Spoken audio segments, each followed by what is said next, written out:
And मैं पहले निमंत्रण देना चाहता हूँ एक ऐसी हस्ती को जो एक ज्ञान का भंडार है. He was awarded UGC Emeritus Fellowship in Central Asian Studies 1978-88 and was awarded by the President and Vice President of India in 1985 and 1987. He has been a former director of the Center for Central Asian Studies, University of Kashmir, and has been awarded Padma Shri in the field of literature and education. Please give a round of applause, and it's an honor to welcome Padma Shri Professor K.N.Pandita ji. He will speak on accession and the roots of Kashmir, roots of terrorism, I beg your pardon, roots of terrorism in Kashmir. Pandita sahab, please.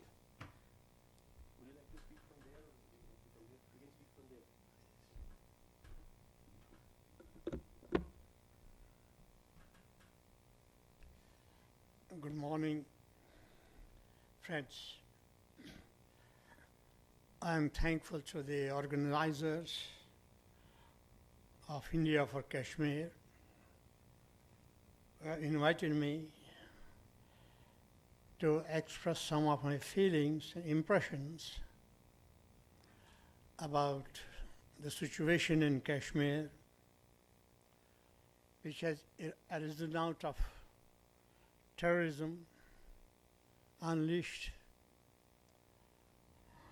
from 1980s onwards, and with a big bang in 1990, which ultimately resulted in the genocide of hundreds of our people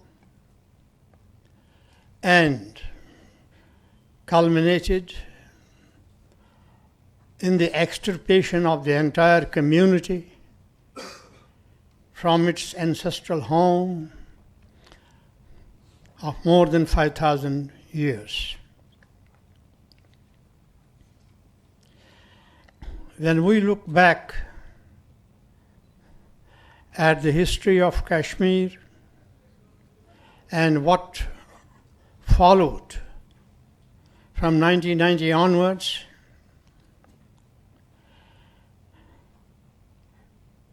it looks incredible that a region which has historically contributed to the great Indian civilization should have come to this pass, that the very symbols that inherited 5,000 years of civilization have been extirpated from their homeland. It's very tragic that during 800 years of the rule of Muslim sultans, Czechs, Mughals, Pathans, so forth and so on, our community somehow maintained its existence in the valley.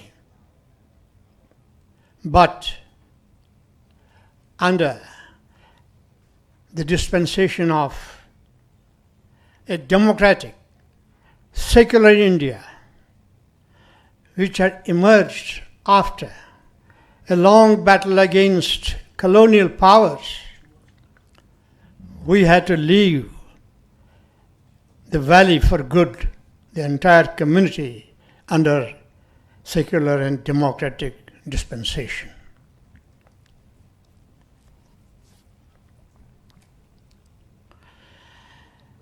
Some of my friends here and most of our people look at Kashmir from a very narrow angle. But for me, as a student of Islamic history, it is difficult to detach what's happening in Kashmir from what's happening all over the Islamic world.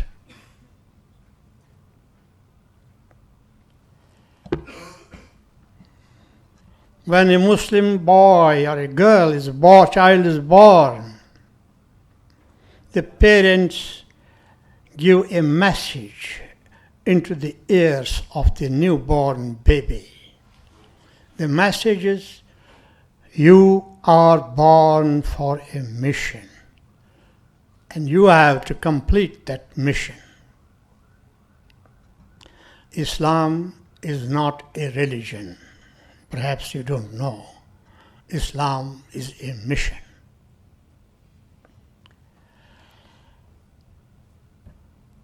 So Kashmir is linked to the mission, Islamic mission all over the world.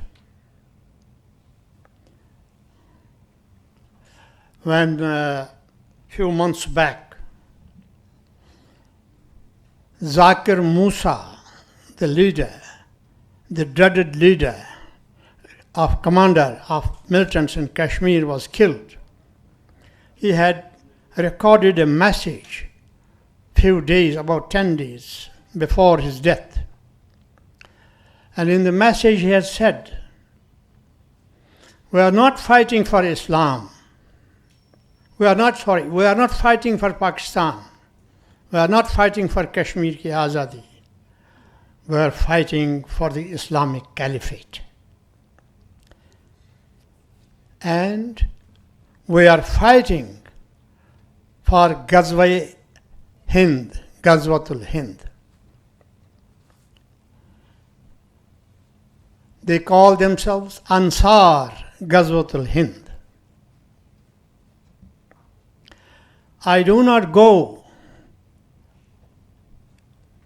by the statements of our leaders sitting in Delhi or in the beautiful Raj Bhavan in Nishat, that we have eliminated militancy. We have struck hard, all out, and now there's no militancy. It will be all right in few days. Because they say this statement, they use such statements because they look at Kashmir in isolation.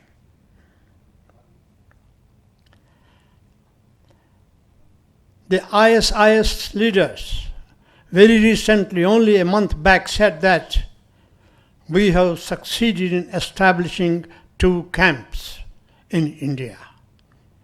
One in India and one in Pakistan. The camp established in India is in South Kashmir, and the other is in Pakistan. The concept of Ghazwatul Hind, which is being followed today, is that according to the tenets of Quran, Islam shall prevail all over the world. So they have the mission to see the success of this Quranic tenet. The Ghazwa-e Hind contemplates the Islamic State from the Dardanelles, from Turkey, to the Straits of Malacca in Southeast Asia. Kashmir is cardinal, central to the Islamic Caliphate.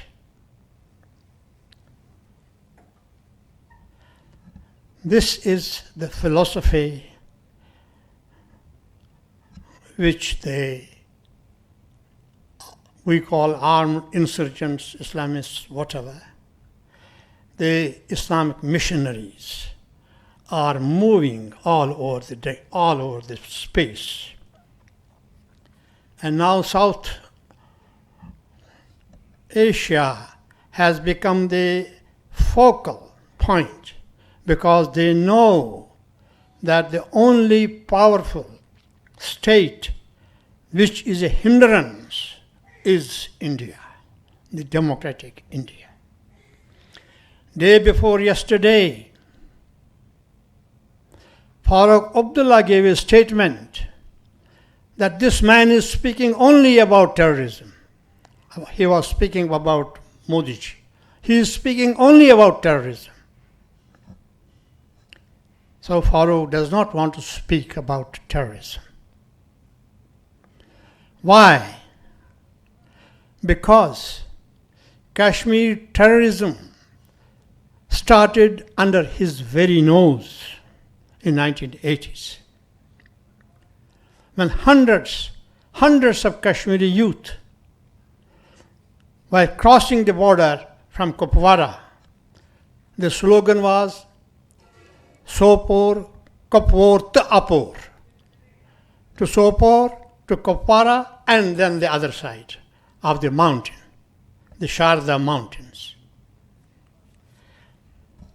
It was Farooq Abdullah who released in 1989 summer, in the month on 17th of July, he released 70 terrorists who had already received training in training camps in POK.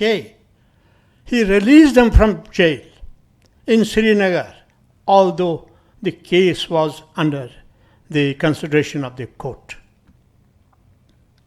Yasin Malik was one among them, and Bitta Karate was one among them. And Bitta Karate, you know, we have the video recording of Bitta Karate. When he was asked, how many Pandits did you kill? He said, I lost count after killing 22 people. And this Bitta Karate is roaming a free citizen in Kashmir today. The court has given him lifelong parole. And Yasin Malik, whom Farooq brought out of jail in 1989 July, and who is responsible for the murder of 6 airmen, Air Force functionaries, who were just going to their duty, and they were gunned down by Yasin Malik, who was riding at the pillion of a friend on his motorbike. And the same Yasin Malik is carried in special BSF airplane from Srinagar to Delhi, placed in 5-star hotel for meeting with Indian dignitaries, with Indian authorities, with security people, with IB people, I don't know with whom.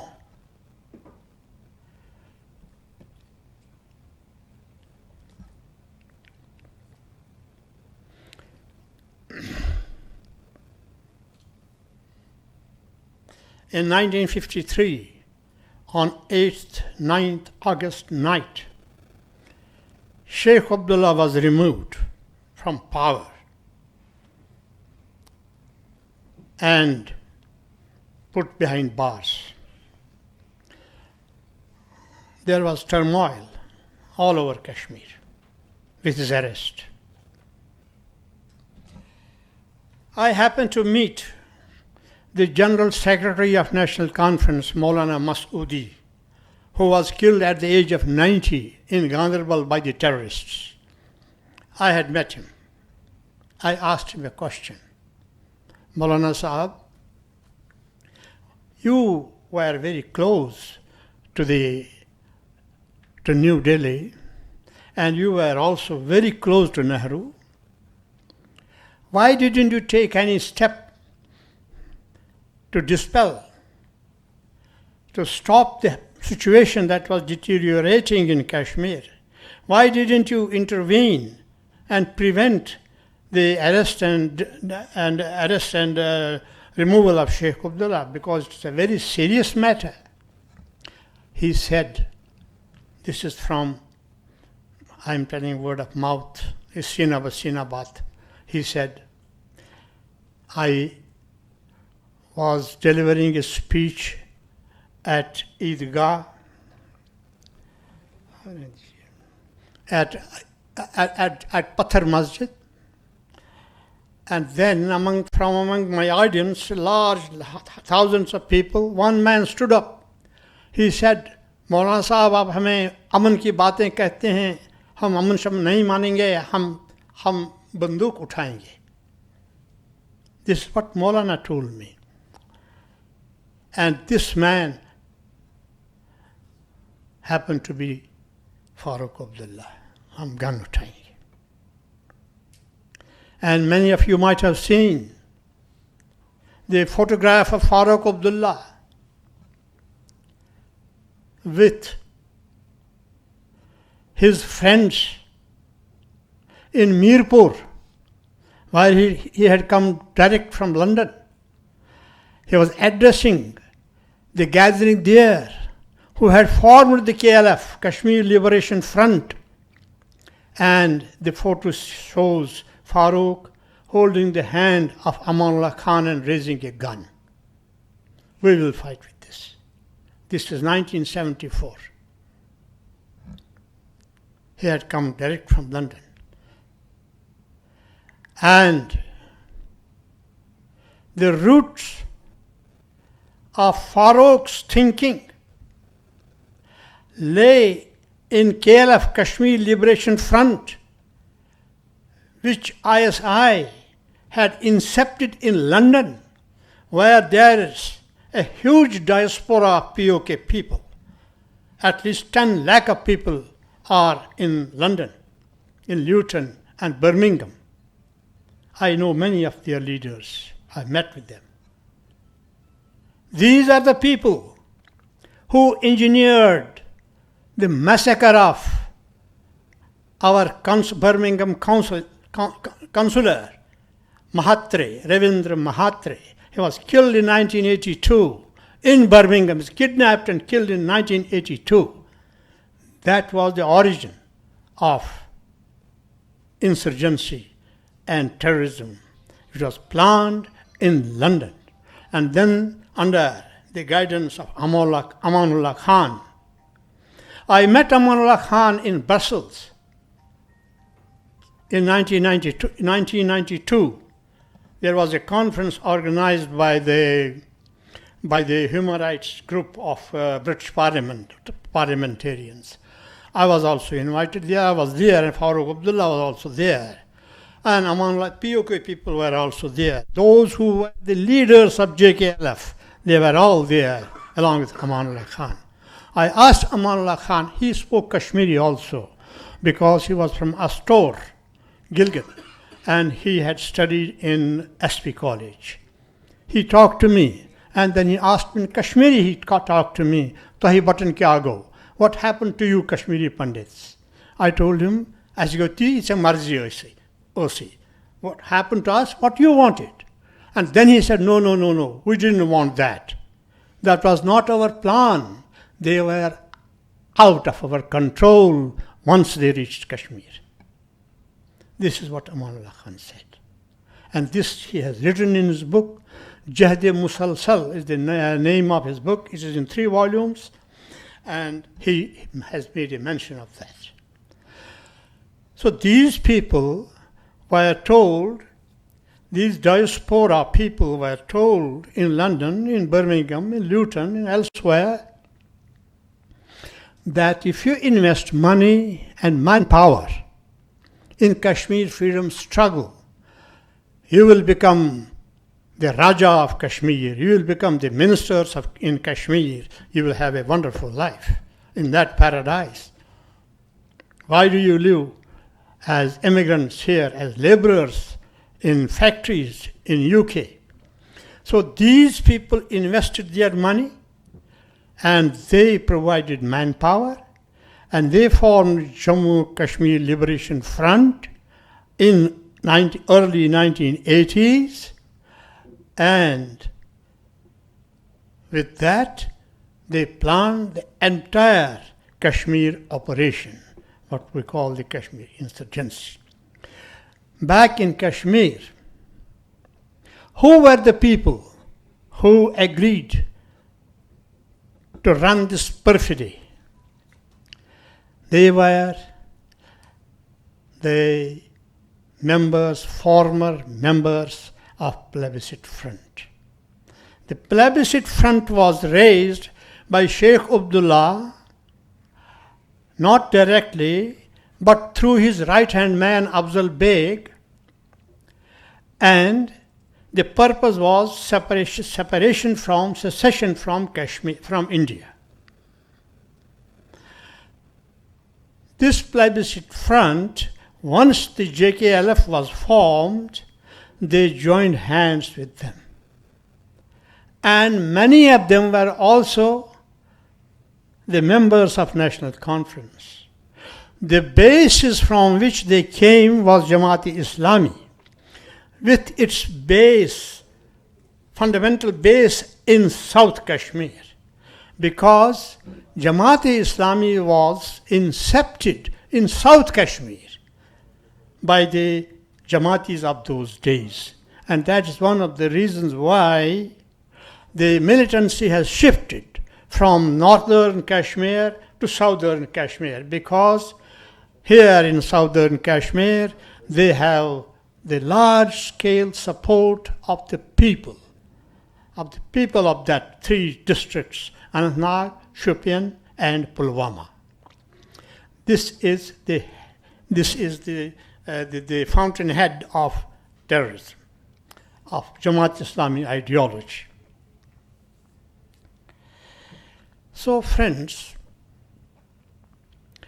terrorism in Kashmir is to be understood from its global implications. The entire Islamic world considers Kashmir today as part of the caliphate, the new caliphate which IS is contemplating.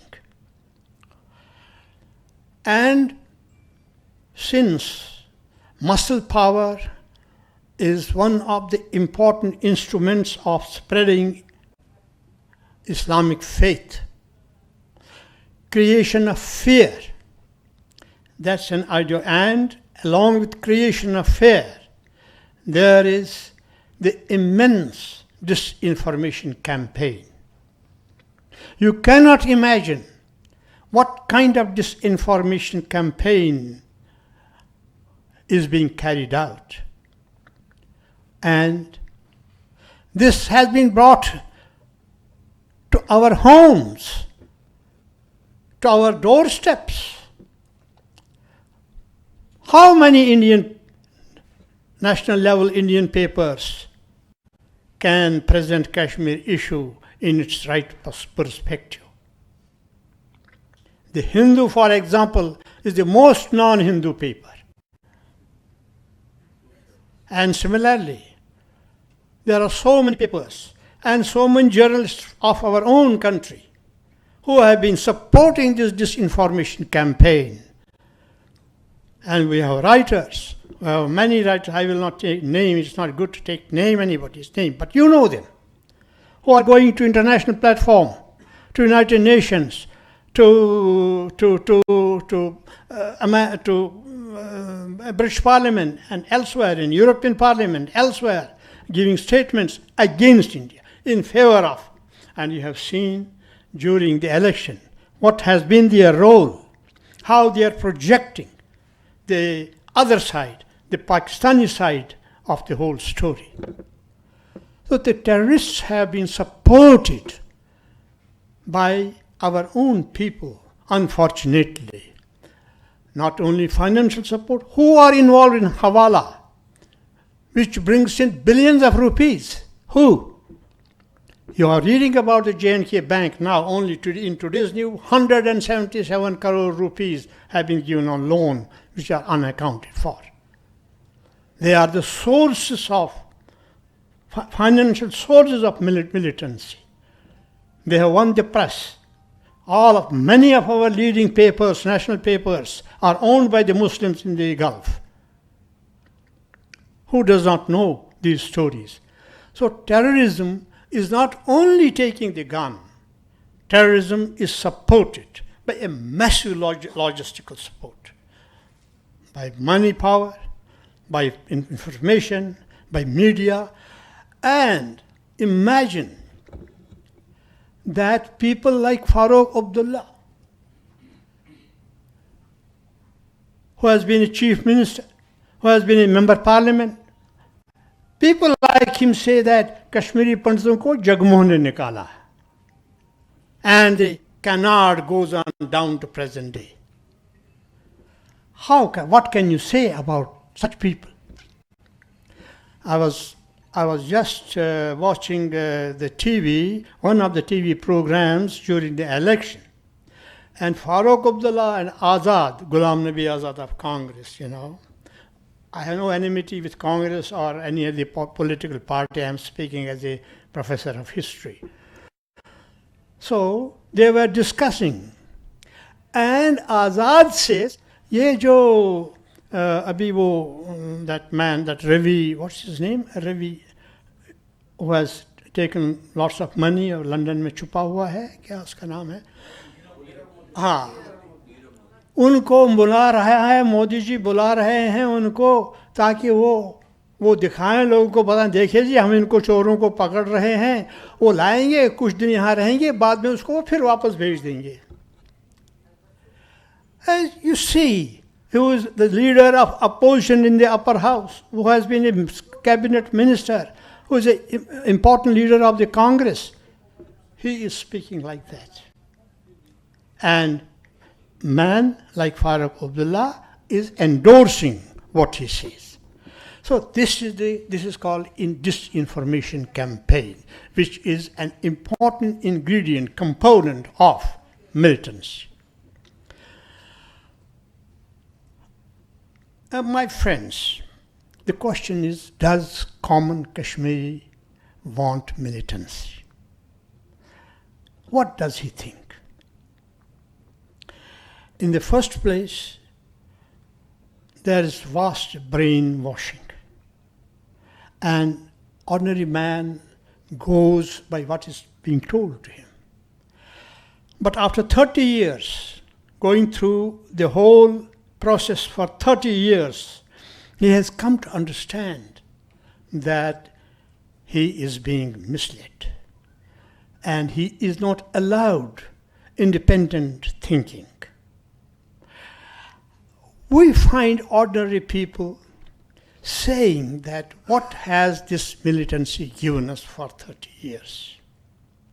An ordinary laborer, an ordinary farmer, an ordinary worker in some institution, he finds that this militancy has benefited monetarily and otherwise a certain section of Kashmir society, the creamy section of Kashmir society.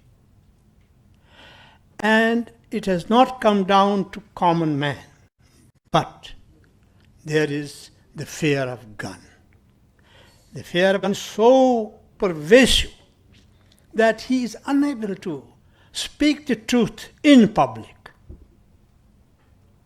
Therefore, to believe that a ordinary Kashmiri cannot be changed, I don't think that is the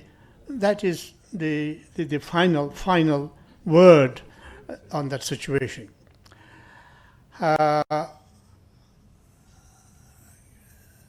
What will ultimately happen to terrorism in Kashmir? It's at the peak at this time, I must tell you. They have struck very recently, 4 or 5 people have been killed on the same road which leads to Amarnath. That is a signal that the tourists, pilgrims are not safe. It's a signal. So, I don't think that terrorism is really under control.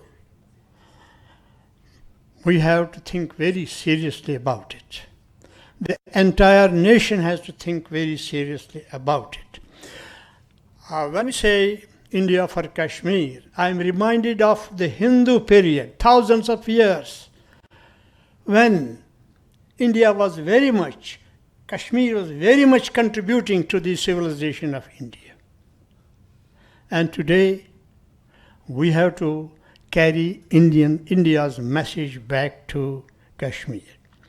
The best thing, I think, is that efforts should be made to win over the people, to give them the right picture of what's happening, instead of alienating them further, instead of making them considering them as your enemy.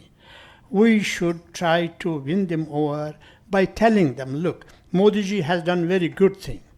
He said to Muslims that I have great sympathy with you because you have been misled for 60, 70 years by telling you that you are unsafe in the hands of any other party other than Congress.